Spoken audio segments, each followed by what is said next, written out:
নমস্কার বন্ধুরা, রান্নাঘরের রেখা চ্যানেলে সবাইকে স্বাগত। আশা করছি তোমরা সবাই খুব ভালো আছো।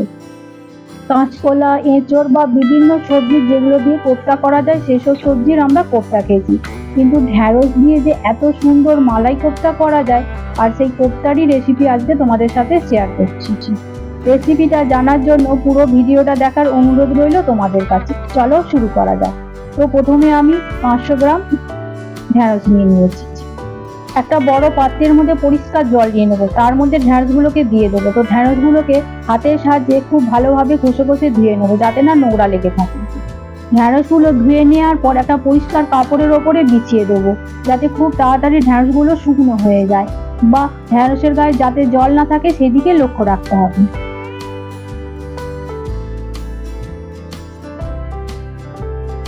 সমস্ত ঢ্যাঁড়সগুলো শুকনো করতে দেওয়ার পর আবার আমি পরিষ্কার কাপড় দিয়ে ঢ্যাঁড়সের গা থেকে জলগুলোকে খুব ভালোভাবে মুছে নেব, যাতে খুব তাড়াতাড়ি আরো শুকনো হয়ে যায়।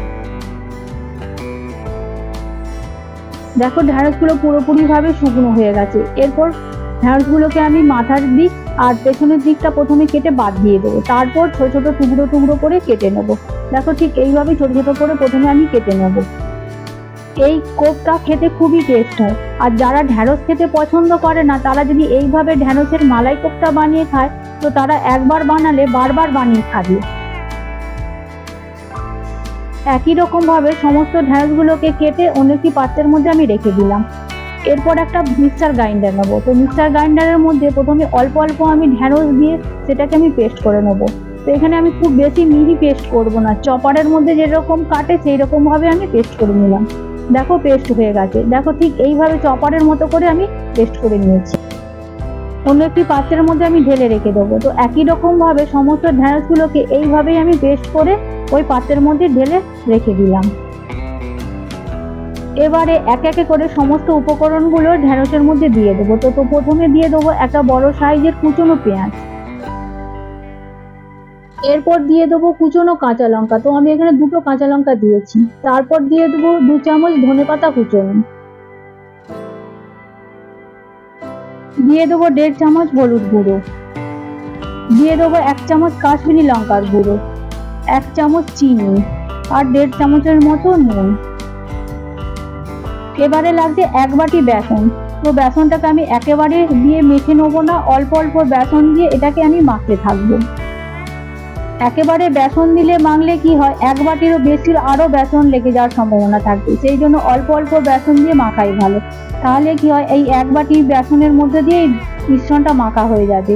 আর বেশি বেসন এতে ব্যবহার করলে কি হয়, ঢ্যাঁড়সের স্বাদটা বোঝা যায় না। ঢ্যাঁড়সের মালাই কোফতা ভাত, রুটি, পরোটা যে কোনো জিনিসের সাথে খেতে দুর্দান্ত লাগে। সমস্ত উপকরণ দিয়ে মাখা হয়ে গেছে, তো আমি এক সাইডে সরিয়ে রেখে দেবো। এবারে একটা বাটির মধ্যে 3 থেকে 4 চামচ টক দই আগে থেকে আমি ফেটিয়ে রেখে দিয়েছি। তো তার মধ্যে দিয়ে দেবো 2 চামচ হলুদ গুঁড়ো, 2 চামচ কাশ্মীরি লঙ্কার গুঁড়ো, 1 চামচ ঝাল লঙ্কার গুঁড়ো। তো সমস্ত উপকরণগুলো দেওয়া হয়ে গেছে। এরপর খুব ভালোভাবে এটাকে মিশিয়ে নেবো।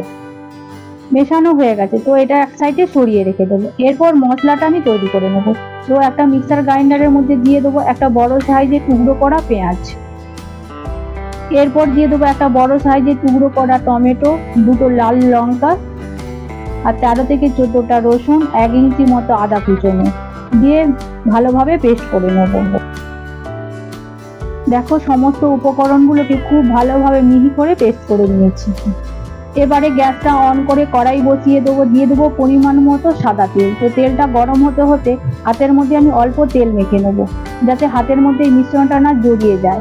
দেখো এটাকে আমি কোফতার শেপ করে বানিয়ে নিয়ে ওই তেলের মধ্যে দিয়ে দেবো ভাজার জন্য।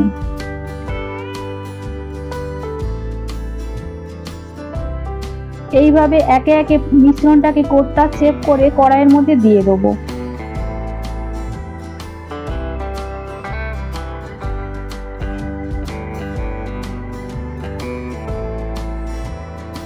এই কোফতাগুলো ভাজার সময় গ্যাসটাকে মিডিয়াম করে এগুলোকে ভেজে নিতে হবে।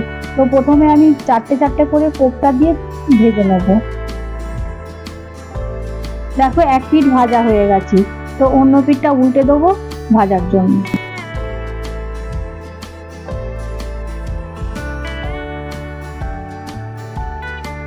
এই কোপ্তাগুলোকে লাল লাল করে ভেজে নিতে হবে। দেখো লাল লাল হয়ে গেছে, তার মানে কোপ্তাগুলো খুব ভালোভাবে আমার ভাজা হয়ে গেছে। তো ভাজা হয়ে যাওয়ার পর আমি অন্য একটি পাত্রের মধ্যে তুলে নিলাম।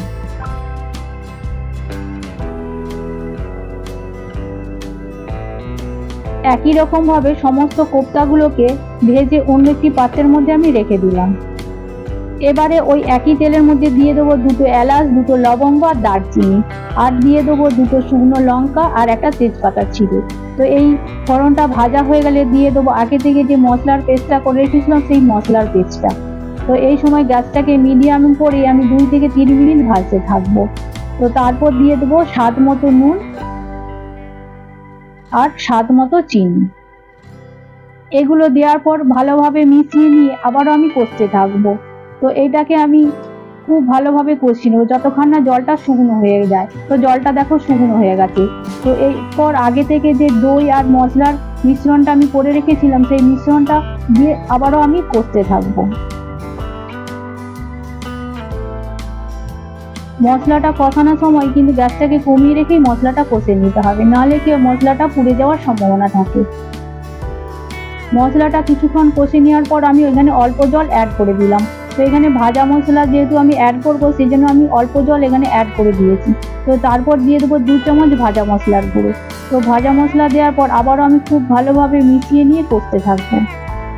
ভাজা মশলা বলতে ধনে, জিরে আর 5 ফোড়ন আগে থেকে ভেজে গুঁড়িয়ে রেখেছিলাম, সেটাই এখানে অ্যাড করে দিয়েছি।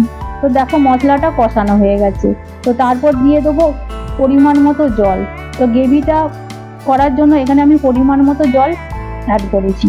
তো এই সময় গ্যাসটাকে বাড়িয়ে রেখে গ্রেভিটা আমি ফুটিয়ে নেবো। তো তারপর দিয়ে দেবো 2 চামচ গরম মশলার গুঁড়ো। তো গরম মশলাটাকে খুব ভালোভাবে আমি গ্রেভির মধ্যে মিশিয়ে নিলাম।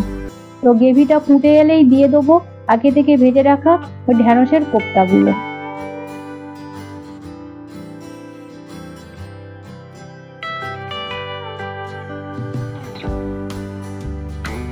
সমস্ত কোপ্তাগুলো গ্রেভির মধ্যে দেওয়া হয়ে গেছে। এরপর খুন্তির সাহায্যে আলতোভাবে কোপ্তাগুলোকে আমি নাড়াচাড়া করে নেবো। তারপর ওপর থেকে কুচনো ধনেপাতা ছড়িয়ে দেবো। তো গ্রেভির মধ্যে কোপ্তাগুলো আমি বেশিক্ষণ ফোটাবো না, বেশিক্ষণ ফোটালে কি হয় কোপ্তাগুলো নরম হয়ে যাওয়ার সম্ভাবনা থাকবে। তাই 1 ফুট ফুটে এলে আমি গ্যাসটা অফ করে দেবো। তো এইভাবেই তৈরি হয়ে গেল ঢ্যাঁড়সের মালাই কোপ্তা। তো অন্য একটি পাত্রের মধ্যে আমি সার্ভ করে নিলাম। ঢ্যাঁড়সের এই মালাই কোপ্তা তোমরা অনায়াসে যে কেউ খুব সহজেই বানিয়ে নিতে পারবে। আশা করছি এই রেসিপিটা তোমাদের ভালো লেগেছে। আর ভালো লেগে থাকলে তাহলে প্লিজ একটা সাবস্ক্রাইব করে দিও, আর লাইক, শেয়ার, কমেন্ট করতে কিন্তু ভুলো না। আর অবশ্যই এই রেসিপিটা একবার হলো বাড়িতে বানানোর চেষ্টা করো, আর কেমন করেছো কমেন্ট করে বলতে কিন্তু ভুলো না। ভালো থেকো, সুস্থ থেকো, নমস্কার।